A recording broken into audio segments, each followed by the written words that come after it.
Buenos días, doctor. Buenos días, compañeros.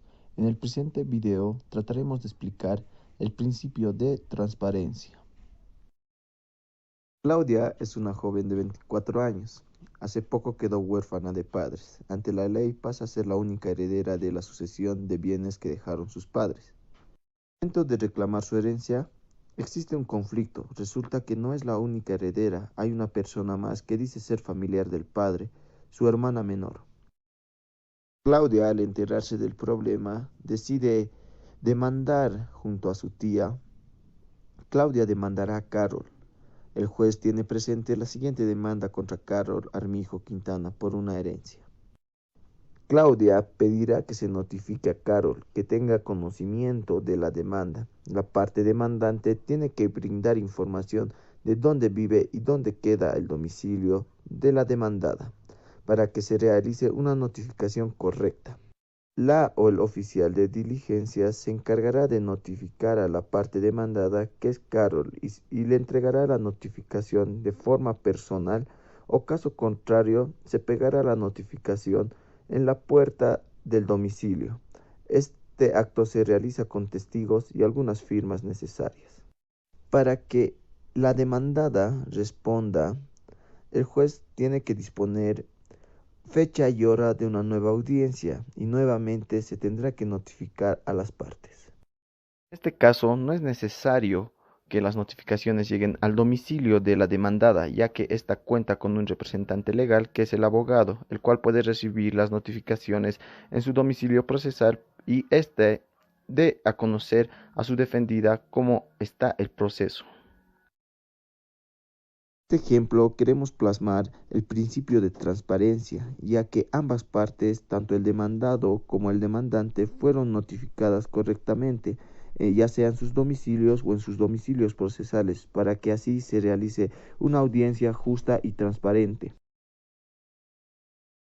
Principio de igualdad procesal. Durante la sustanciación del proceso de autoridad judicial tiene el deber de asegurar que las partes estén en igualdad de condiciones en el ejercicio de sus derechos y garantías procesales, sin discriminación o privilegio entre las partes. El sentido jurídico significa que las partes del proceso civil tienen los mismos derechos y obligaciones en las mismas oportunidades de atacar y defenderse, debiendo ser tratados eh, procesalmente de la misma manera en sus proposiciones y alegatos ante él o el juzgado.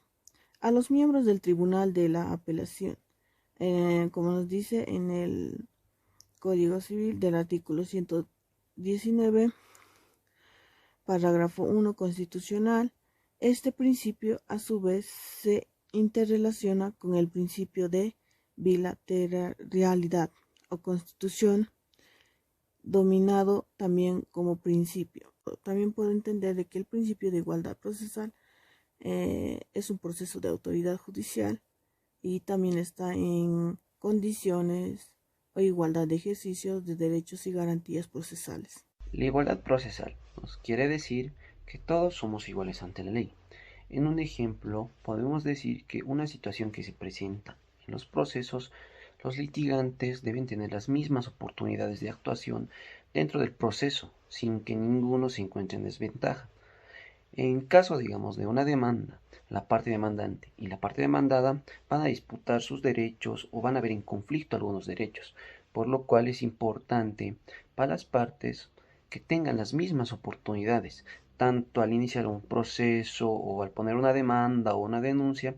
Es importante que a ambas partes se les garantice la adecuada igualdad, por lo que no sería posible o no sería eficiente que se pueda privilegiar a una de esas partes, ya sea por sus recursos económicos o por su mismo color de piel, por lo que esto no sería igualdad, sino que la igualdad consiste en que ambas partes tengan los mismos derechos, las mismas obligaciones, para que así estos sean respetados y no haya ningún tipo de favoritismo para ninguna de las partes. Por lo que en un caso un juez tiene que ser imparcial y en justicia el juez tiene que decidir quién tiene la razón en este caso, sin ningún tipo de favoritismo hacia las partes. Como referencia podemos tomar el artículo 119 de la Constitución Política de nuestro Estado, en el cual en su parágrafo primero nos dice que las partes en conflicto tienen que gozar de igualdad de oportunidades para que ejerzan durante el proceso las facultades y los derechos que se les asistan, ya sea por la vía ordinaria o por la vía indígena originaria campesina. También podemos tomar como referencia el artículo 22 del Código Civil, el cual nos habla de la igualdad, en el cual nos dice que los derechos de la personalidad y otros establecidos por el presente código se ejercerán por las personas individuales sin ningún tipo de discriminación.